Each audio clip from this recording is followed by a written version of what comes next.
વિધાનસભા ઉપાધ્યક્ષ માટે આજે ફોર્મ ભરાશે। ભાજપમાંથી એમએલએ પૂર્ણેશ મોદી ઉપાધ્યક્ષ માટે ફોર્મ ભરશે। સવારે 11 વાગ્યા પછી પૂર્ણેશ મોદી ફોર્મ ભરવા માટે પહોંચ્યા હતા, જેમાં પૂર્ણેશ મોદી કેબિનેટ મંત્રી પણ તેઓ રહી ચૂક્યા છે અને ત્યારબાદ હવે તેઓ ઉમેદવારી તરીકે પોતાનો ફોર્મ પણ ભરવાના છે, જેમની સાથે અનેક ભાજપના કદ્દાવર નેતાઓ પણ હાજર રહ્યા હતા।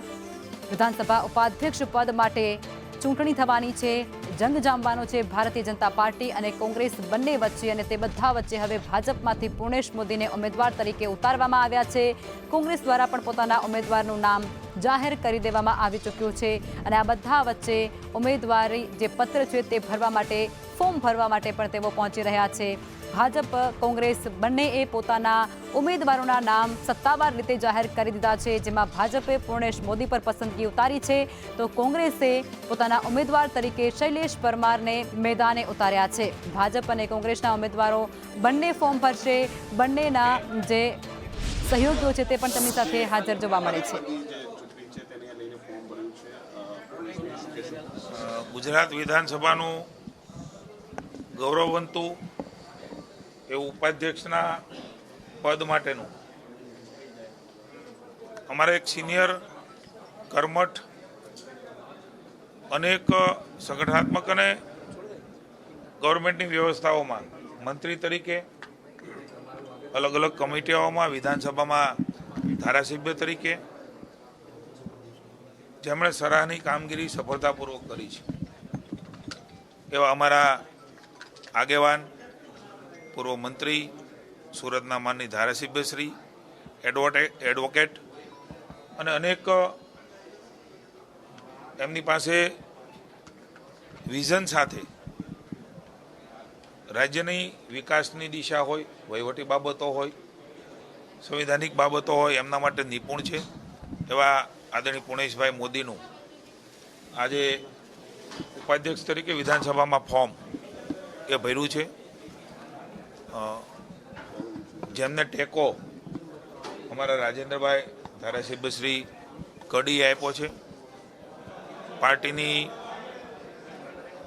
વ્યવસ્થા મુજબ માનનીય મુખ્યમંત્રી ભૂપેન્દ્રભાઈ પટેલ, નાયબ મુખ્યમંત્રી ભાઈ હર્ષભાઈ, અમારા પ્રદેશ ભારતીય જનતા પાર્ટીના અધ્યક્ષ આદરણીય જગદીશભાઈ વિશ્વકર્મા અને અમારું શીર્ષ નેતૃત્વના સૂચના અનુસાર આજે માનનીય પૂર્ણેશભાઈ મોદીનું ઉપાધ્યક્ષ તરીકેનું ફોર્મ આ ગૌરવવંતી વિધાનસભામાં ભર્યું છે અને મને ખૂબ ખુશી છે કે એક એવા સિનિયર લીડર આવનારા દિવસોમાં ઉપાધ્યક્ષ તરીકે માનનીય શંકરભાઈના સાથી તરીકે, એમના અધ્યક્ષ તરીકે, ઉપાધ્યક્ષ તરીકે સુપેરે વિધાનસભાની કાર્યવાહી એ તમામ કાર્યવાહી પૂર્ણ થયા બાદ સંભાળશે।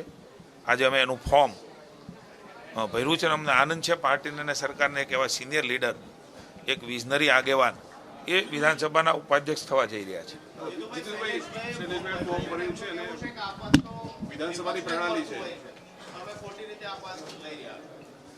પહેલી વાત તો હું જો ખોટી રીતે એવો શબ્દ પ્રયોગ કર્યો હોય તો હું રાજનીતિમાં વાત કરવા નહોતો માગતો, પણ ખોટી રીતે એ શબ્દ પ્રયોગ બરાબર નથી।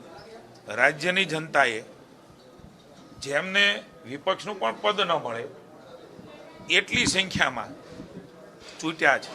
જીતવા તો નીકળ્યા હતા આખી વિધાનસભા, પણ ગુજરાતની જનતા માનનીય મોદી સાહેબના નેતૃત્વની અંદર, માનનીય અમિતભાઈ અને હવે નીતિન નવીનજીને જે તે વખતે નડ્ડાજીના નેતૃત્વમાં, રાજ્યમાં મુખ્યમંત્રી ભૂપેન્દ્રભાઈ અને જગદીશભાઈના નેતૃત્વની અંદર જે રીતે ભારતીય જનતા પાર્ટી આગળ વધી રહી છે, પોતે વિપક્ષનું પદ પણ પ્રાપ્ત ન કરી શકે, પ્રજાને ન સમજાવી શકે, કારણ કે વિકાસની વિરોધી કોંગ્રેસ રહી છે।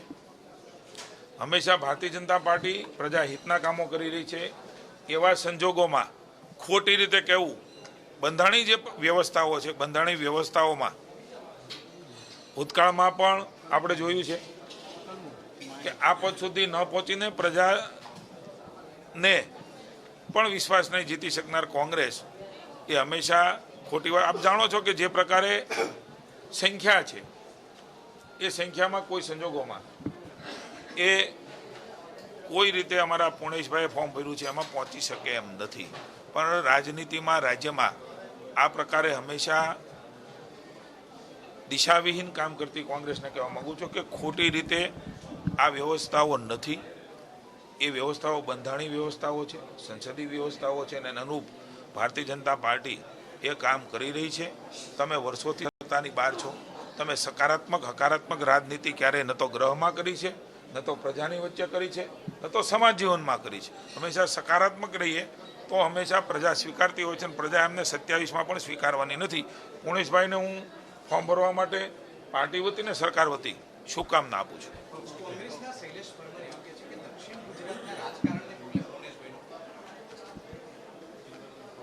પુણેશભાઈ રાજ્યના નેતા છે, અને અમારી રાજનીતિ કરવા માટે કોંગ્રેસને કોઈ અમે અધિકારો આપ્યા નથી.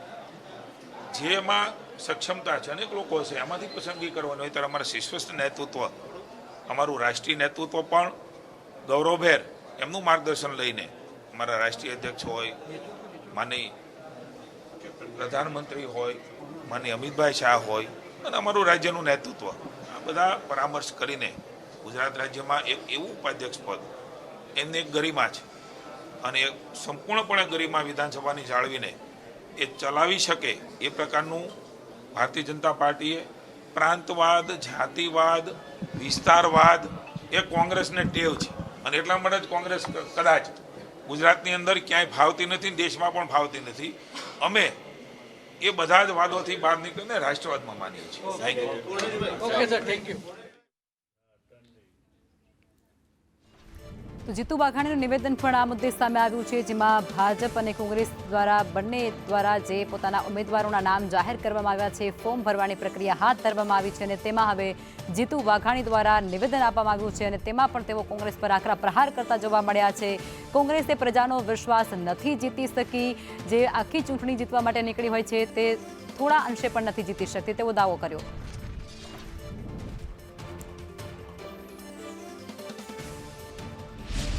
જેમણે ઉપાધ્યક્ષ પદ માટેના ફોર્મ ભર્યા છે. અત્યારે આપ જોઈ શકો છો એ દ્રશ્યો કે બંને નેતાઓ મળી રહ્યા છે એકબીજાને. પુણેશ મોદી અને શૈલેષ પરમાર બંને સામ સામે ભેગા થયા અને ત્યારબાદ તેમણે હાથ મિલાવી અને એકબીજાનું સ્વાગત કરતા હોય તેમ કર્યું. શૈલેષભાઈ સાથે વાત કરીશું. શૈલેષભાઈ, સંખ્યાબળો છું તેમ છતાં પણ કેમ ફોર્મ ભરવું પડ્યું?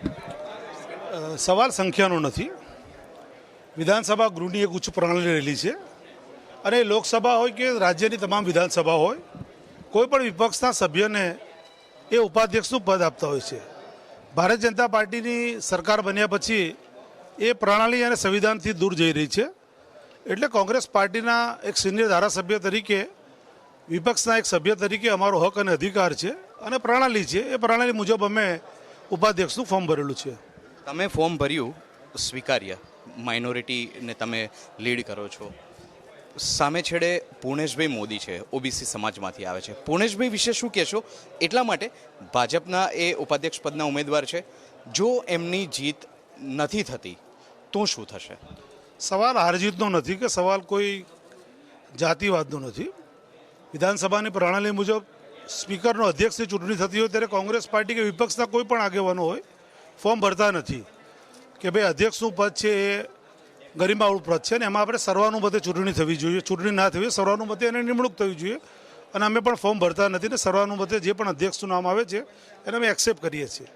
મેં આપણે પહેલાં પણ કીધું કે ઉપાધ્યક્ષનું પદ અને જાહેર હિસાબ સમિતિ એ દેશની પાર્લામેન્ટ, લોકસભા હોય કે તમામ રાજ્યોની વિધાનસભા હોય, કોઈ પણ વિપક્ષના સભ્યને આપવામાં આવે છે.